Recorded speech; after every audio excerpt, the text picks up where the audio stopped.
So what did the 90s car kids want? They wanted an old friend back. They wanted to hit the old tire swing at the lake one last time, you know, toss in a burnt CD into the deck and just watch the sunset over the old mountain pass. Why did they want that? Well, that drive never got old. What they got though instead is this. This is the 2023 Acura Integra. Yeah, a trip to the muddy pond across town, but advertised with the same promise of beauty as that lake that's burned fondly in their memories. But let me break it down. That's not how I necessarily feel about the 2023 Acura Integra, but that's how most of the 90s car kids feel.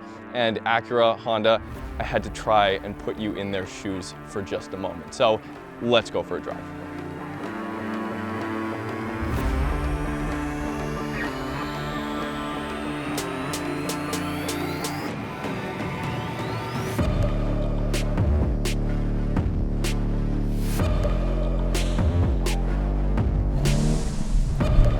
So here it is, you guys.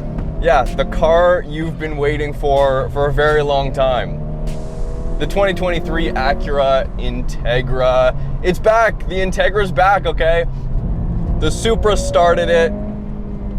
Nissan carried it on, of course, with the Z now. And Honda's like, hey, what do we have? Well, we already make a Type-R.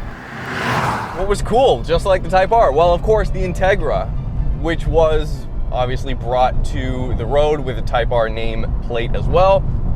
But you guys, before we even dive into this car, for your own good, all of that stuff in the intro, forget about it. For your own good, release all expectations. The only thing Acura brought into this car from the old Integra is the name. That's it. And there's an entire crowd of people that are screaming, this is not what we asked for. And I get it, but I'm here to show you guys exactly what the Integra is all about and where I hope it'll go in the future. So let's go for a drive. So before we dive any deeper into the new Integra, I'd like to give a huge thank you to Carly for sponsoring this video.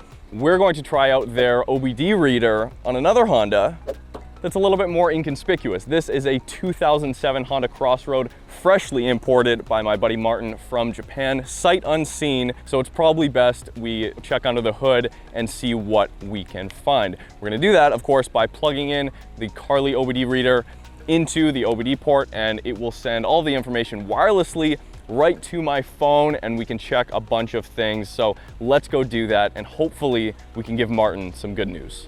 So the app can be downloaded from the Google Play Store or Apple Store, and with the free version, you get access to kind of basic diagnostics like check engine light codes, you can run emissions tests, and of course, live data from the engine like your revs and other things that the engine's directly feeding onto your phone.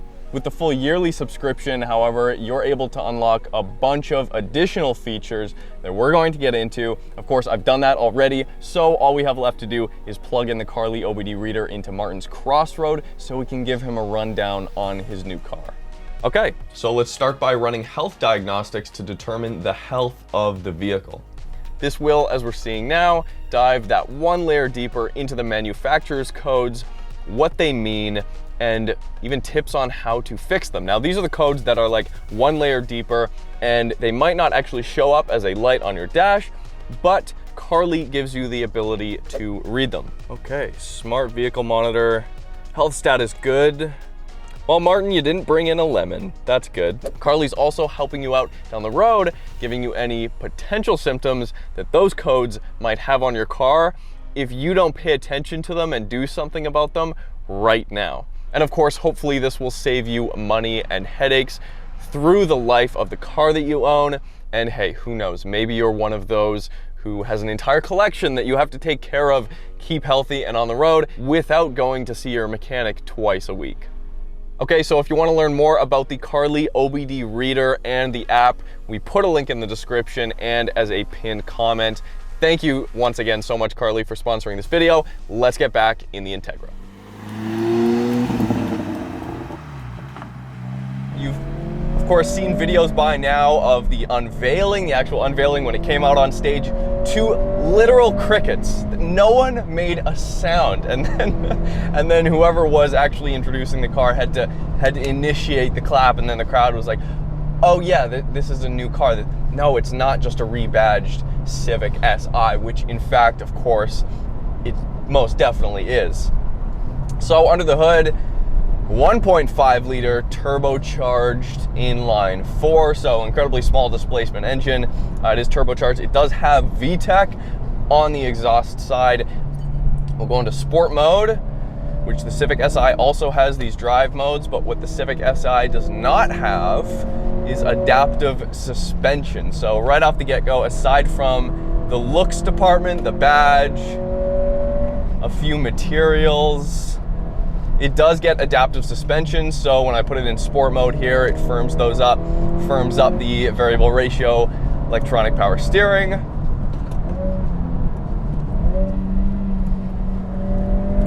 And you can just jump in and drive. It's still a Honda, okay? It feels more like a Honda than some of the newer Acura products I've driven, such as the ILX and the TLX, hence the optional here with the Elite package, LSD and 6-speed manual.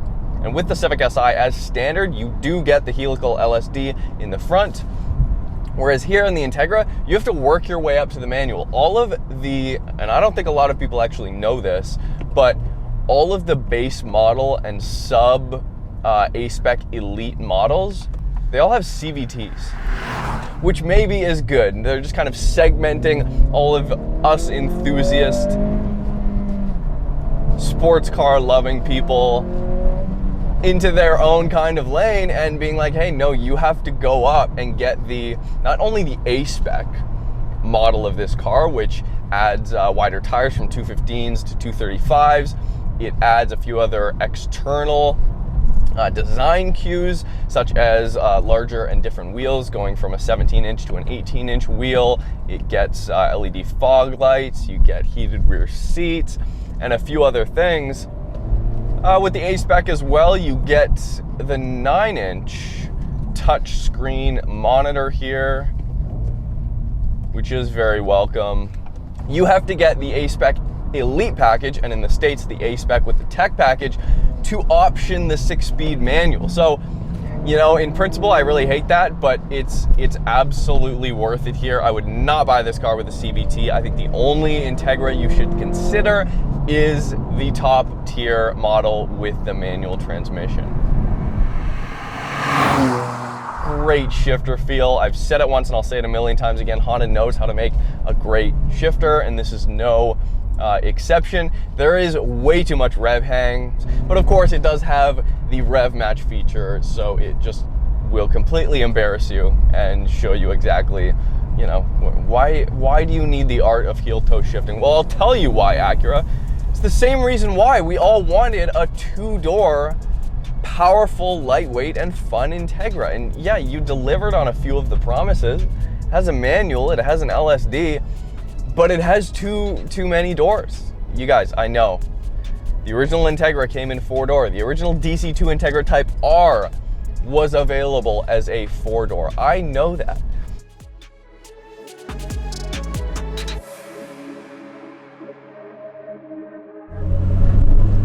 But you guys, who was really watching, let's be honest here, the Integra unveiling? Who was really truly excited for that moment on stage when the Honda execs actually finally, after teasing it, not as much, albeit as a second gen NSX, but teasing it enough to like drum up some real, truly nostalgic feelings amongst the Type-R purists? Who was paying attention to that? Well, it was the 90s car kids. It wasn't your average daily driver hatchback buyer.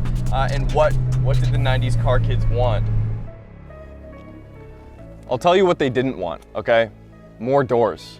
See, in the mind of a DC2 Type-R owner, if you even dare to be so big as to need your own door to get into my Integra, the game's already done. You know, the power to weight ratio is already ruined. Why even bother? And it just compounded from there. What we of course know as one of the greatest front-wheel drive cars of all time, seeped just enough into pop culture for it to make an impact on their childhoods. And clearly that's the case because Acura brought back the Integra name, and let's just be clear, that's about all they brought back. The Smileys and the Mias of the world would be incredibly disappointed. But of course, a lot of these things, I mean, at the time, DC2 Type-R, one of the highest horsepower per liter for a naturally aspirated engine, period. Of course, a 1.8, the EK9 Civic Type-R 1.6. You can rev this engine out of the box to 9,000 RPM. 9,000! That's 911 GT3 levels of revs. Uh-oh. This, what I'm experiencing here, this level of ease, heel toe, insanely direct steering rack, analog feel. This is what we remember the Integra by, but you guys have to remember, the Integra is like a pedestrian car. It was brought to the market as a just kind of economy car with a little bit more creature comforts than the Civic at the time. And that's the same recipe they're using today. The problem is the nostalgia. The problem is what we wished the Integra would be. Just a taste of the Type-R today. Right back into VTEC.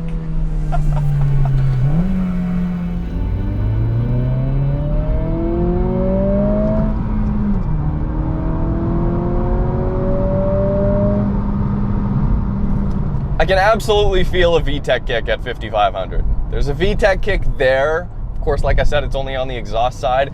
It's there, so it's really only at the top end of the rev band.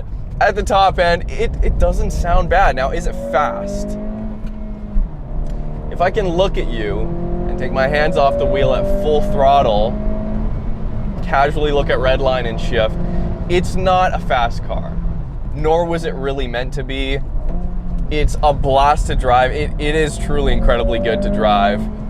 It's got the LSD, so when you do push it, the dynamics are there and it starts to kind of come out of its shell a little bit.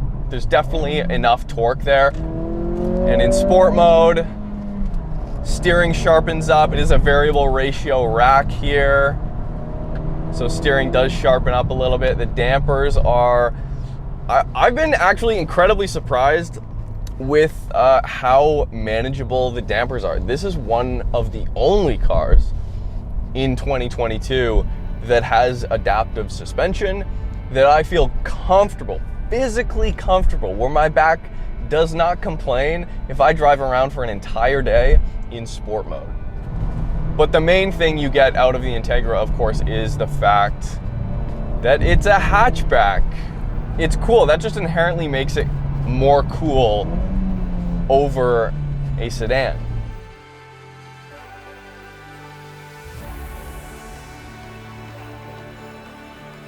And while the Civic DNA is deeply embedded here, the Integra is a much more comfortable place to spend your back road commute. The ELS audio system and its subwoofer immediately became a necessity, and while the faux suede and leather seats are welcome, if I could, I'd tear it all off and use it to reupholster the more aggressive sports seats available in the Civic Si. Best of both worlds.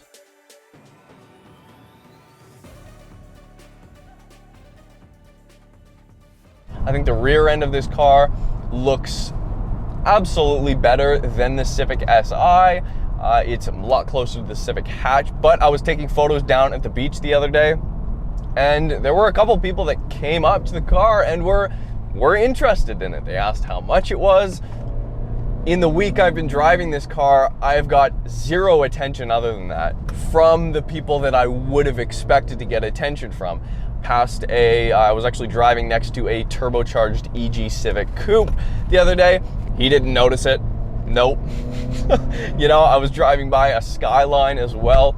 Nope, didn't care, didn't look at it at all.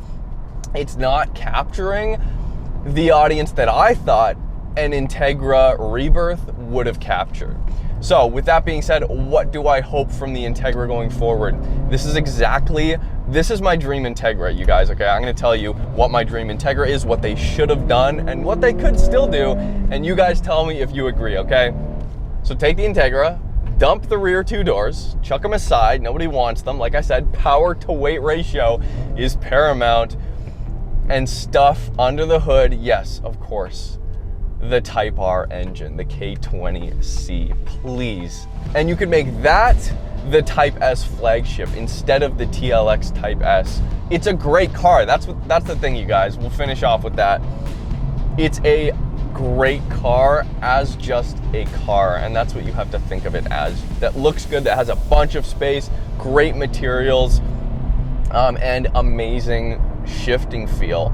Let me know what you guys think in the comments below. Thanks so much for watching. Hit me up on Instagram if you want to see what we're driving on a day-to-day basis. So links are in the description, and we'll see you very soon.